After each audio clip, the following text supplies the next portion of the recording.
الحمد للہ رب العالمین والصلاة والسلام علی خاتم النبیین اما بعد فاعوذ باللہ من الشیطان الرجیم بسم اللہ الرحمن الرحیم۔ امیر اہل سنت سے عورتوں کے بارے میں سوالات، یہ رسالہ امیر اہل سنت دامت برکاتہم العالیہ سے کیے گئے سوالات اور ان کے جوابات پر مشتمل ہے۔ دعائے جانشین امیر اہل سنت۔ یا اللہ پاک، جو کوئی 17 صفحات کا رسالہ امیر اہل سنت سے عورتوں کے بارے میں سوالات پڑھ یا سن لے، اسے اپنے گھر کی خواتین کو شریعت کے دائرے میں رہتے ہوئے دینی احکامات پر عمل کروانے کی توفیق عطا فرما، آمین بجاہ خاتم النبیین صلی اللہ علیہ وآلہ وسلم۔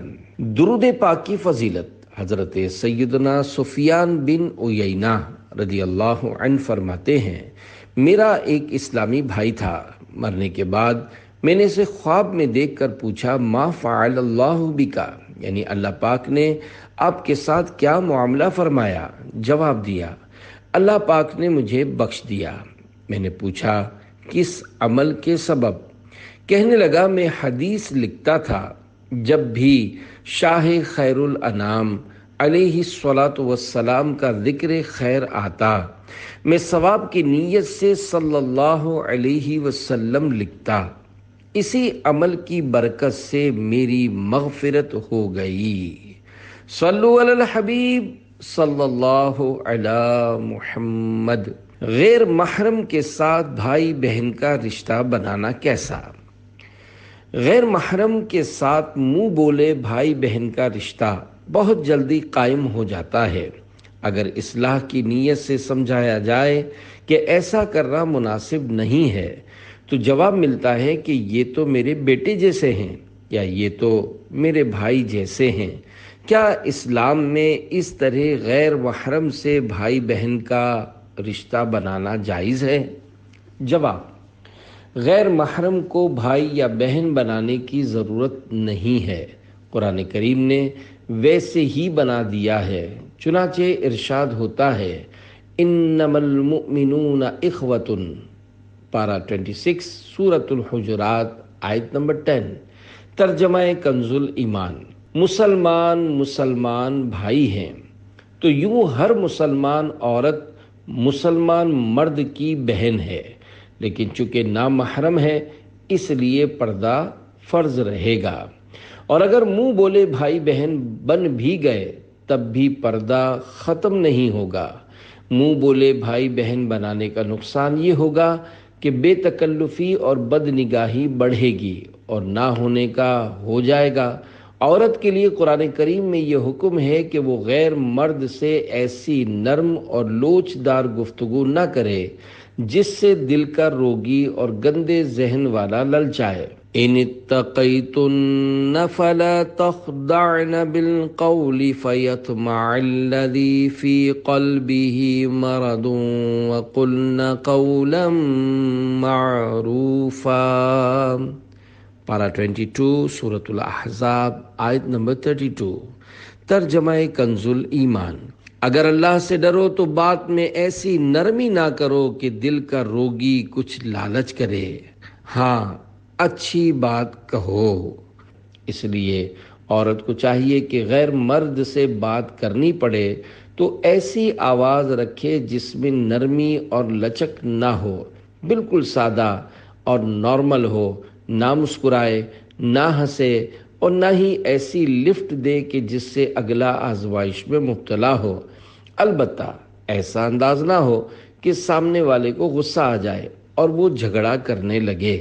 اب تو وطن عزیز پاکستان میں بھی حالات بہت خراب ہیں، کسی نامحرم کو آنٹی، کسی کو انکل اور کسی کو سسٹر یعنی بہن بنا رکھا ہے۔ شاذ و نادر کوئی گھر ہوگا جہاں شرعی پردہ ہو، دیور اور بھابھی ہر جگہ چھوٹا بھائی اور بڑی بہن کے نام سے رہ رہے ہوتے ہیں۔ اسی طرح بہنوئی اور بیوی کی بہن میں بھی کوئی پردہ نہیں ہوتا۔ ایک ہی دفتر اور فیکٹری میں ہی اور شی یعنی مرد و عورت جمع ہوتے ہیں اور بے پردہ مل کر کام کر رہے ہوتے ہیں۔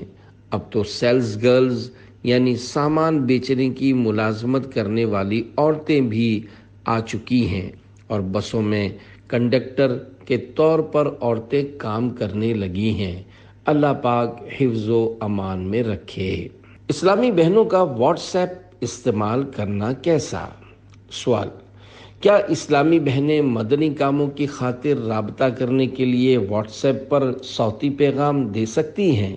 جواب: اسلامی بہنیں ضرورتاً رابطے کے لیے میسج کا استعمال کریں۔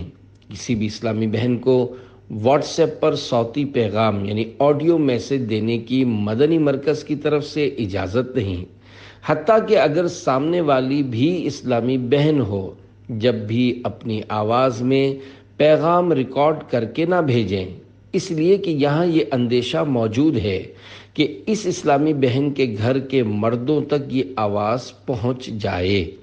اسلامی بہنوں کو تو ویسے بھی سوشل میڈیا سے دور ہی رہنا چاہیے، بلکہ اسلامی بھائی بھی بقدر ضرورت اور محتاط انداز میں ہی استعمال کریں، اس لیے کہ سوشل میڈیا کے ذریعے بڑے بڑے پردہ داروں کے پردے فاش ہو جاتے ہیں۔ کوئی معزز آدمی اپنی نجی مجلس میں خوش طبعی کے طور پر یا ویسے ہی کوئی بات کہہ دیتا ہے، لیکن سوشل میڈیا میں آنے کے بعد وہی معمولی بات طوفان کا روپ دھار لیتی ہے، اور پھر وہ عزت دار اپنی پگڑی اچھلتے دیکھ کر ہکا بکا رہ جاتا ہے اور کر کچھ نہیں سکتا۔ بہرحال ہر ایک کو ہر بات سوچ سمجھ کر ہی کرنی چاہیے، اس لیے کہ سوشل میڈیا پر ریکارڈنگ نہ بھی ہو۔ جب بھی دو معصوم فرشتے یعنی کرامن کاتبین تو ہر ایک کا قول و فعل لکھ ہی رہے ہیں، جیسا کہ اللہ پاک نے ارشاد فرمایا، پارہ 30 سورۃ الانفطار آیت نمبر 10 تا 12، وَإِنَّ عَلَيْكُمْ لَحَافِظِينَ كِرَامًا كَاتِبِينَ يَعْلَمُونَ مَا تَفْعَلُونَ۔ ترجمہ کنز ایمان: اور بے شک تم پر کچھ نگہبان ہیں معزز لکھنے والے کہ جانتے ہیں جو کچھ تم کرو۔ بچی کا نام اجوا رکھنا کیسا؟ سوال: بچی کا نام اجوا رکھنا کیسا ہے؟ جواب: اجوا مدینہ پاک بلکہ دنیا کی سب سے اعلیٰ کھجور ہے، اس نسبت سے نام رکھنے میں کوئی حرج نہیں ہے۔ دولہا دلہن کا ایک دوسرے کے تحائف استعمال کرنا کیسا؟ سوال: شادی کے موقع پر دولہا یا دلہن کو جو تحائف ملتے ہیں، کیا ان پر دونوں کا حق ہوتا ہے یا جسے تحفہ ملا تھا صرف اسی کا حق ہوتا ہے؟ جواب: جس کو تحفہ ملا ہے وہی تحفے کا مالک ہے، اس کی اجازت کے بغیر وہ چیز استعمال نہیں کر سکتے، البتہ اگر ایک دوسرے کو خوشی خوشی دینا چاہیں تو منع نہیں ہے۔ میاں بیوی ایک دوسرے کے ساتھ حسن ظن رکھیں۔ سوال: میں اپنی بیوی پر بہت شک کرتا ہوں، حالانکہ میرے پاس کوئی ثبوت نہیں ہے، اس کا کوئی حل بتا دیجئے۔ SMS کے ذریعے سوال۔ جواب: اگر یہ شک بدگمانی کی حد تک ہے اور دوسروں کے سامنے اس کا اظہار بھی ہو جاتا ہے تو توبہ فرض ہے۔ بدگمانی دل کی غیبت ہوتی ہے، اگر صرف شک پیدا ہوتا ہے اور اس کو آدمی ٹالتا رہتا ہے تو اس پر کوئی گناہ نہیں ہے۔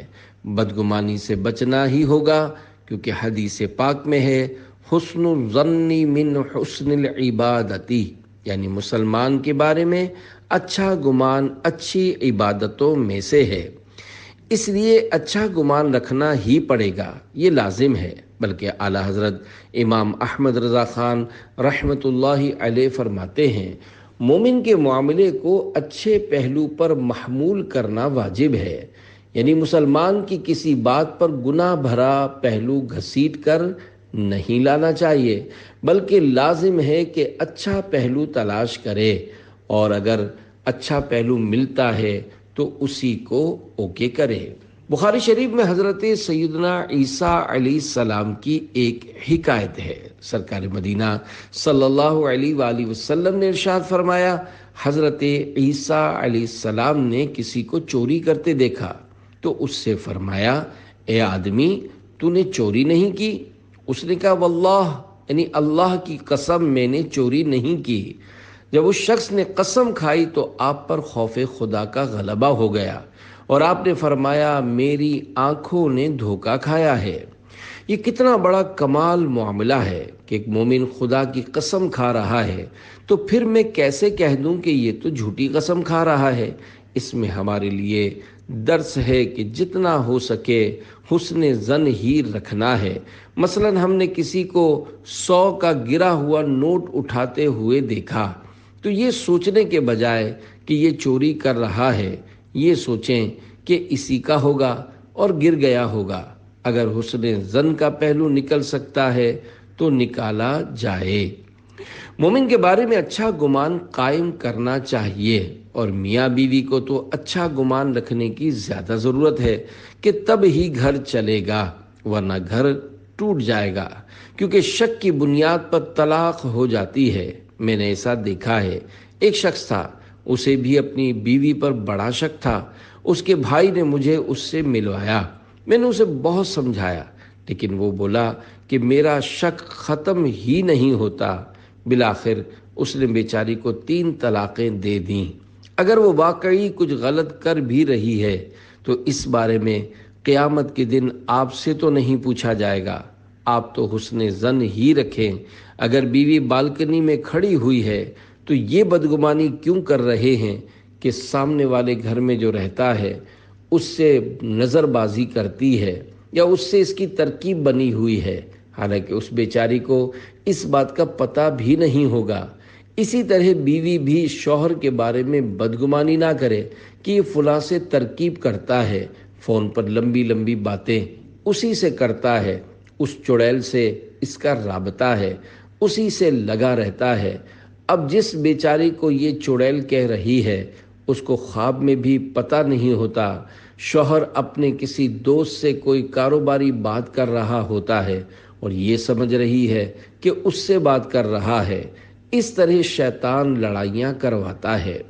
مجھے ایک روایت یاد آ رہی ہے جس کا مضمون کچھ یوں ہے کہ شیطان اپنا تخت دریا پر بچھاتا ہے، اس کے چیلے جمع ہوتے ہیں، پھر وہ پوچھتا ہے کہ تم نے کیا کیا؟ کوئی کہتا ہے کہ شراب پلوا دی، کوئی کہتا ہے جھوٹ بلوا دیا، پھر ایک کہتا ہے کہ میں نے میاں بیوی میں جدائی کروا دی۔ یہ سن کر شیطان اٹھتا ہے اور عزت کے ساتھ اسے اپنے برابر میں تخت پر بٹھا کر کہتا ہے کہ کام تو بس تو نے کیا ہے۔ یوں شیطان اس سے خوش ہوتا ہے۔ جس کو جو چیز پسند ہوتی ہے وہ اس کو پانے کے لیے زیادہ کوشش بھی کرتا ہے۔ آپ کو جو کچھ پسند ہے آپ ضرور چاہیں گے کہ وہ مجھے مل جائے اور اس کے لیے کوشش بھی کریں گے۔ شیطان کو پسند ہے کہ میاں بیوی لڑ پڑیں اور ان میں طلاق ہو جائے۔ اس کے لیے پہلے گناہوں اور غیبتوں کے دروازے کھلتے ہیں، میاں بیوی ایک دوسرے کے جانی دشمن بنتے ہیں اور پھر طلاق ہو جاتی ہے۔ آپ اپنے ذہن سے شک بالکل نکال دیں اور بیوی کے لیے دعا کریں۔ یہ ذہن بنا لیں کہ میری بیوی الحمدللہ اچھی ہے، کیونکہ وہ اللہ کا نام لیتی ہے اور نماز پڑھتی ہے۔ بالفرض نماز نہیں بھی پڑھتی تو کم از کم مسلمان تو ہے۔ آپ کوشش کر کے اسے نمازوں میں لگا دیں اور خود بھی نماز پڑھیں۔ یوں نیکیاں کریں اور آپس میں پیار محبت سے رہیں، ورنہ اس طرح اولاد بھی تباہ ہو جاتی ہے اور جب گھر ٹوٹتا ہے تو وہ در بدر بھی ہو جاتی ہے۔ اللہ کریم ہمیں جھگڑوں سے بچائے اور کاش سب مسلمانوں کے گھر امن کے گہوارے بن جائیں۔ اپنی زوجہ سے اچھا سلوک کیجیے۔ سوال: اگر شوہر اپنی بیوی کے ساتھ نرمی کرتا ہے تو لوگ کہتے ہیں تم زن مرید بن گئے ہو، اس کا کیا حل ہے؟ جواب: اگر کوئی شخص خوف خدا کے باعث اپنی زوجہ سے خوش اخلاقی کے ساتھ پیش آتا ہے یا اس سے نرم برتاؤ کرتا ہے اور لوگ اسے زن مرید ہونے کا تانا دیتے ہیں تو یقیناً یہ اس کی دل آزاری کا سبب ہوگا۔ لیکن شوہر کو چاہیے کہ اپنی زوجہ کے ساتھ حسن سلوک جاری رکھے، لوگوں کے کچھ بھی کہنے پر دل برداشتہ نہ ہو اور ہرگز اپنے رویے میں تبدیلی نہ لائے، بلکہ مزید نرمی کے ساتھ پیش آئے۔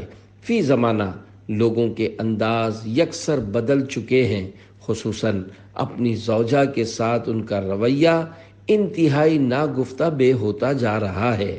اس کے باوجود یہ لوگ اپنی زوجہ سے معافی مانگنا اپنی کسر شان سمجھتے ہیں، حالانکہ بیوی پر ظلم کیا ہو تو معافی مانگنا واجب ہے۔ انہیں چاہیے کہ اپنی زوجہ سے معافی تلافی کرتے رہا کریں۔ یہ ضروری نہیں کہ ظلم کیا ہوگا تو ہی معافی مانگی جائے گی، بلکہ احتیاطی معافی مانگ لی جائے تب بھی حرج نہیں، بلکہ احتیاطی معافی مانگنا میاں بیوی کے درمیان محبت میں اضافے کا سبب ہے۔ الحمدللہ میرا معمول ہے، میں احتیاطی معافی مانگتا رہتا ہوں۔ جیسے کوئی بڑی رات یا بڑا دن آتا ہے تو میں معافی تلافی کی ترکیب بنا لیتا ہوں۔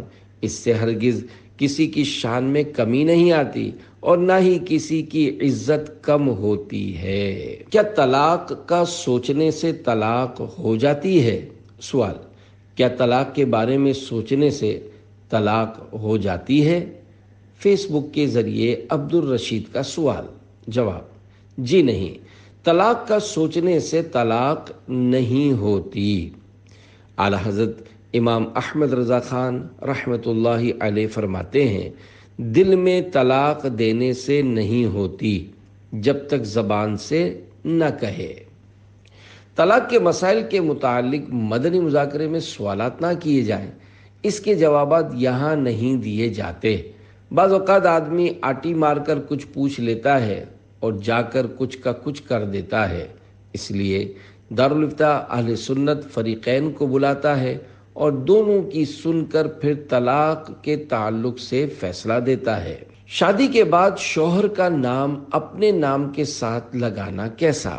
سوال: کیا مسلم خواتین شادی کے بعد والد کے نام کے بجائے شوہر کا نام اپنے نام کے ساتھ لگا سکتی ہیں؟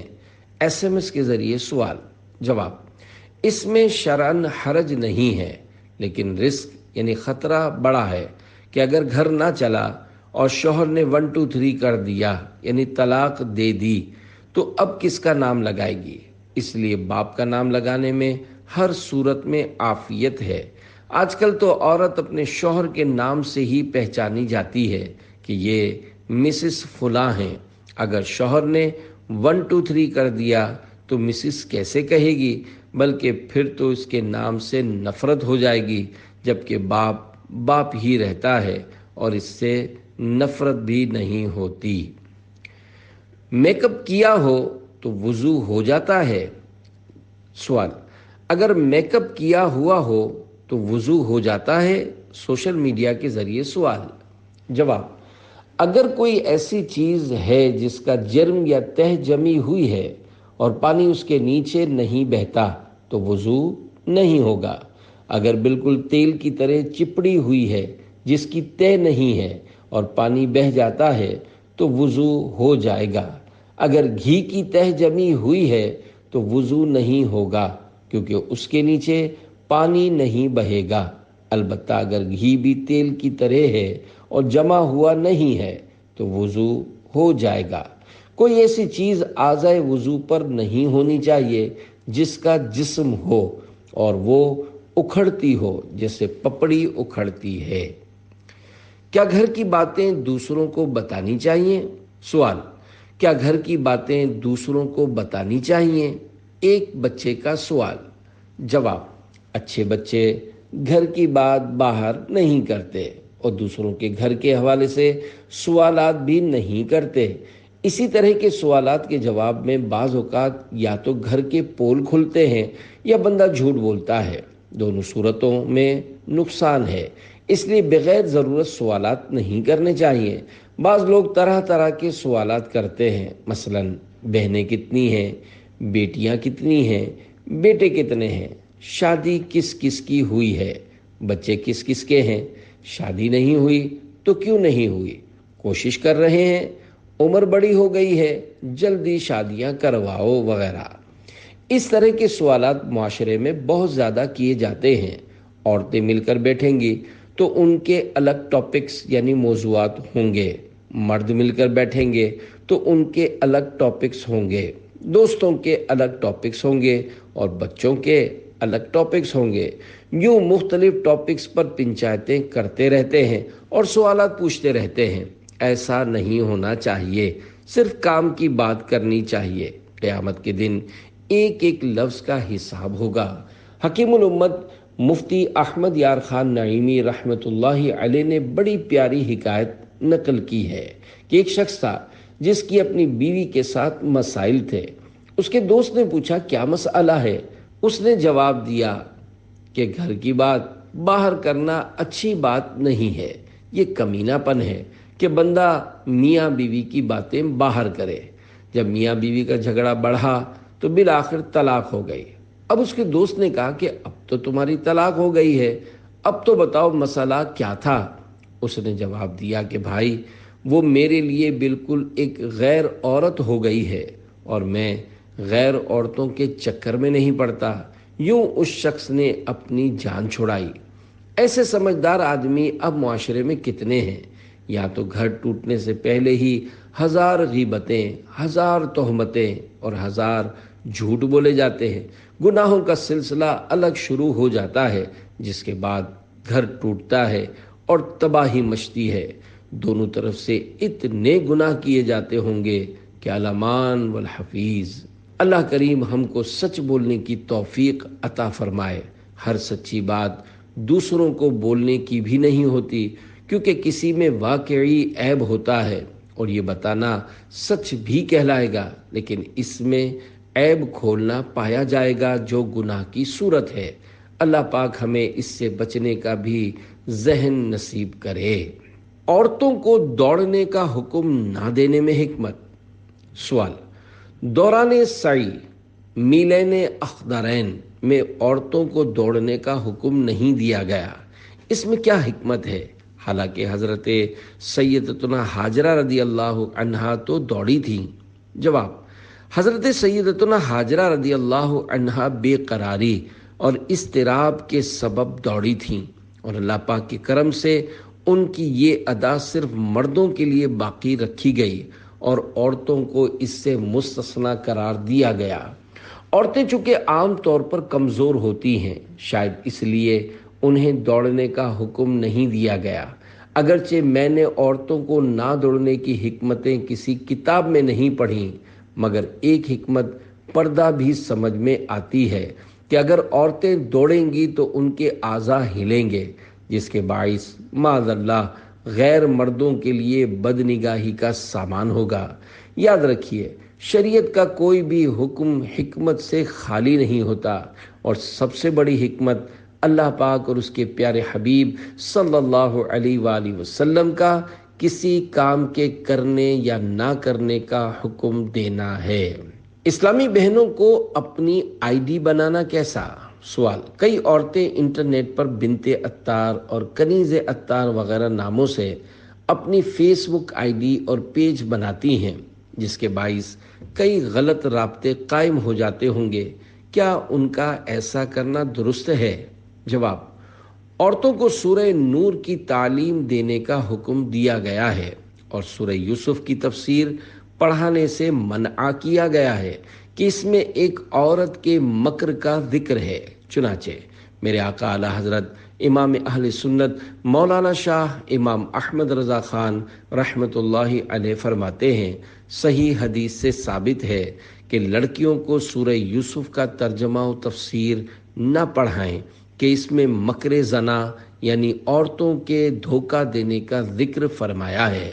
جب عورتوں کو قرآن کریم کی سورہ یوسف کی تفسیر پڑھانے سے منع کیا گیا ہے تو فیس بک چلانے کی اجازت کس طرح دی جا سکتی ہے کہ جہاں بے حیائی کی باتیں ہوتی ہیں؟ عورتوں کو تو اپنا نام بھی ظاہر نہیں کرنا چاہیے۔ میری ایک ہی بیٹی ہے، شاید ہی اس کا نام حاضرین میں کسی اسلامی بھائی کو معلوم ہو، کیونکہ میں اس کا نام لیتا ہی نہیں۔ بعض لوگ دھڑلے سے کھلے عام اپنی بہو بیٹیوں کے نام لیتے ہیں، مجھے یہ پسند نہیں ہے۔ جب میں کسی کے سامنے اپنی بیٹی کا نام لینا پسند نہیں کرتا، پھر اس کے نام کا پیج کس طرح پسند کر سکتا ہوں، جو عام طور پر بہت ساری خرابیوں اور گناہوں کا مجموعہ ہوتا ہے، اور جس میں تصویریں، آوازیں اور نہ جانے کیا کیا ڈالا جاتا ہوگا۔ بہرحال اگر کوئی بنت عطار کے نام سے پیج کھول کر یہ ظاہر کرنا چاہتی ہو کہ وہ بنت عطار یعنی عطار کی حقیقی بیٹی ہے، تب تو یہ حرام اور گناہ کبیرہ ہے۔ حدیث پاک میں اس پر لعنت کی گئی ہے۔ حدیث پاک میں ہے، جو کوئی اپنے باپ کے سوا کسی دوسرے یا کسی غیر والی یعنی اپنے آقا کے علاوہ کسی اور کی طرف منسوب ہونے کا دعویٰ کرے تو اس پر اللہ پاک، فرشتوں اور سب لوگوں کی لعنت ہے۔ اللہ پاک قیامت کے دن اس کا نہ کوئی فرض قبول فرمائے گا اور نہ ہی کوئی نفل۔ نیز اگر لوگوں کو دھوکہ دینے کی نیت سے بنت عطار کے نام سے پیج کھولا کہ لوگ دھوکے سے اس پیج کو دیکھیں، تو اس صورت میں جھوٹ اور دھوکے کے گناہ سے بھی توبہ کرنا واجب ہے۔ جو اسلامی بہنیں اپنے نام کے ساتھ عطاریہ، قادریہ اور رضویہ لکھ کر آئی ڈی بنائیں یا پیج چلائیں، میری طرف سے ان کی ناپذیرائی ہے اور نہ ہی حوصلہ افزائی۔ جو اسلامی بہنیں واقعی عطاریہ ہیں اور جن کے خمیر میں عطاریت شامل ہے، انہیں میری طرف سے پیج چلانے کی اجازت ہی نہیں، بلکہ اگر عطاریہ نہ بھی ہو، جو بھی مجھ سے عقیدت و محبت رکھنے والی میری مسلمان مدنی بیٹی ہے، وہ پیج نہ چلائے۔ لفظ عورت کے لغوی معنی ہی چھپانے کی چیز ہیں، لہٰذا عورت کے لیے چادر اور چار دیواری ہے۔ باہری شریعت میں ہے، عورت کی آواز بھی عورت ہے، یعنی غیر محرم کو بلا ضرورت سنانے کی اجازت نہیں۔ لہذا سج دھج کر پیج پر آنا اور گلیوں بازاروں میں گھومنا با حیا عورتوں کا کام نہیں۔ اسلامی بہنوں سے میری مدنی التجا ہے کہ یہ کسی کے پیج کو لائک بھی نہ کریں کہ یہ نالائقی ہے۔ انٹرنیٹ چلانا اور سوشل میڈیا کی طرف جانا اسلامی بہنوں کا کام ہی نہیں، لہذا جتنا ہو سکے اس سے بچیں۔ دعائے عطار: یا اللہ، جو بھی میری مدنی بیٹی اپنا پیج بند کر دے اور جو اپنا پیج کھولنے کا سوچ رہی ہے، وہ اس سے باز رہے، اور جو پہلے سے ہی باز ہے، ان سب کو بے حساب مغفرت سے نواز کر جنت الفردوس میں خاتون جنت بی بی فاطمۃ الزہرا رضی اللہ عنہا کا پڑوس نصیب فرما۔ آمین بجاہ خاتم النبیین صلی اللہ علیہ وآلہ وسلم۔ عورت کے لیے طواف کی احتیاطیں۔ سوال: دوران طواف بعض عورتوں کا مردوں سے اختلاط سے بچنے کا ذہن نہیں ہوتا، اس کا حل ارشاد فرما دیجیے۔ جواب: دوران طواف بعض عورتیں بڑی بے باکی کے ساتھ مردوں کے درمیان گھس جاتی اور انہیں دھکے مارتے ہوئے آگے نکل جاتی ہیں۔ ایسا وہی عورتیں کرتی ہیں جن کا غیر مردوں سے جسم چھو جانے سے بچنے کا بالکل ذہن نہیں ہوتا۔ ایسی تمام خواتین کو ام المومنین حضرت سودا رضی اللہ عنہا کے مبارک انداز سے سبق حاصل کرنا چاہیے۔ چنانچہ ام المومنین حضرت سودا رضی اللہ عنہا سے عرض کی گئی، آپ کو کیا ہو گیا ہے کہ آپ حج کرتی ہیں نہ عمرہ؟ آپ رضی اللہ عنہا نے جواب دیا، میں نے حج بھی کر لیا ہے اور عمرہ بھی۔ اللہ پاک نے مجھے حکم دیا ہے کہ میں گھر میں رہوں۔ خدا کی قسم میں دوبارہ گھر سے نہیں نکلوں گی۔ راوی کا بیان ہے، بخدا وہ اپنے دروازے سے باہر نہ آئیں یہاں تک کہ وہاں سے آپ رضی اللہ عنہا کا جنازہ ہی نکالا گیا۔ دیکھا آپ نے ام المومنین حضرت سودا رضی اللہ عنہا کی کیسی مبارک سوچ تھی۔ کہ ایک مرتبہ فرض حج کرنے کے بعد صرف پردے کی وجہ سے نفلی حج نہیں فرمایا، حالانکہ اس وقت آج کی طرح بھیڑ نہیں ہوتی تھی، لہذا اسلامی بہنوں کو چاہیے حرمین طیبین میں پردہ کرنے کے ساتھ ساتھ ہر جگہ اپنے پردے کو یقینی بنائیں، طواف میں بھی حتی الامکان مردوں کے ساتھ ٹکرانے سے خود کو بچائیں، حالت احرام میں عورتوں کے لیے اپنا چہرہ کھلا رکھنا ضروری ہوتا ہے، لیکن پردہ پھر بھی کرنا ہوگا، لہذا کسی کتاب یا گتے وغیرہ کی آڑ کر کے اپنے چہرے کو چھپائیں۔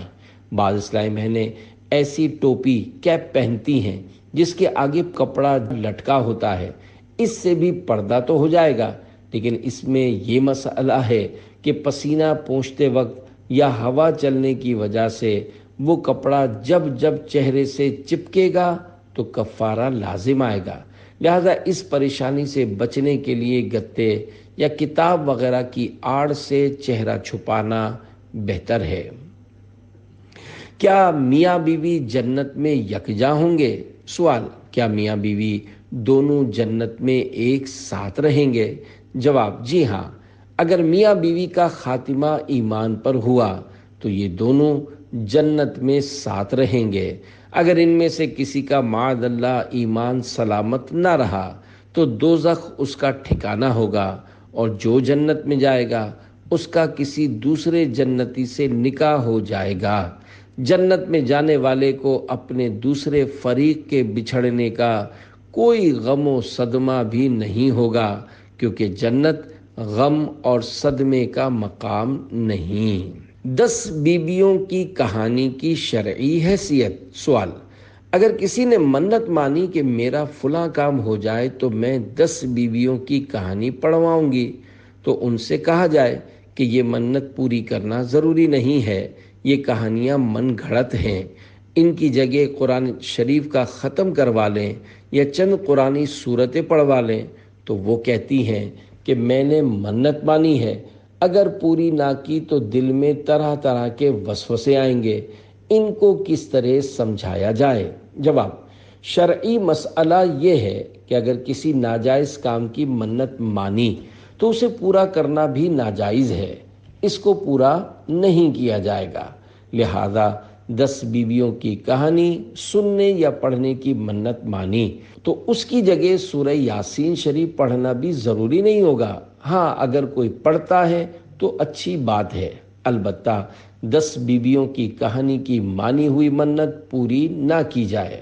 اگر کوئی اس طرح منت مانے کہ میرا فلاں کام ہو گیا تو آج عشاء کی نماز نہیں پڑھوں گا، تو ظاہر ہے یہ منت پوری کرنا اس پر واجب نہیں ہوگا، بلکہ ایسی منت ماننا ہی ناجائز ہوگا، کیونکہ اس منت کو پورا کرنے کے لیے عشاء کی نماز چھوڑنا ہوگی، جس کی وجہ سے بندہ گناہگار ہوگا۔ بہرحال 10 بیویوں کی کہانی، شہزادے کا سر اور جناب سیدہ کی کہانی، یہ سب من گھڑت ہیں، ان کی کوئی شرعی حیثیت نہیں ہے، ان کا پڑھنا اور ان کی منت ماننا ناجائز ہے۔ اگر کچھ پڑھنا ہے تو یاسین شریف پڑھ لی جائے، اس میں بھی اتنا ہی وقت لگے گا جو ان کہانیوں میں لگتا ہے، بلکہ اس سے بھی کم وقت لگے گا، پھر اس کی برکتیں بھی ہیں اور فضائل بھی، چنانچہ حدیث پاک میں ہے کہ ایک بار یاسین شریف پڑھنے پر 10 قرآن پاک کا ثواب ملتا ہے۔ معلومات کی کمی کی وجہ سے ان کہانیوں کا رواج پڑا ہے، پھر یہ ذہنوں میں نقش بھی ہو گئی ہیں، انہیں چھوڑنا بڑا دشوار ہے، لیکن ہم سمجھا ہی سکتے ہیں، ڈنڈا لے کر منوا نہیں سکتے۔ سائل نے سمجھانے کی کوشش کی، بہت اچھا کیا کہ سمجھا کر اپنا فرض پورا کر دیا۔ یہ ضروری نہیں ہے کہ سامنے والے کو منوا کر ہی چھوڑیں، بس ان کے حق میں دعا کرتے رہیں۔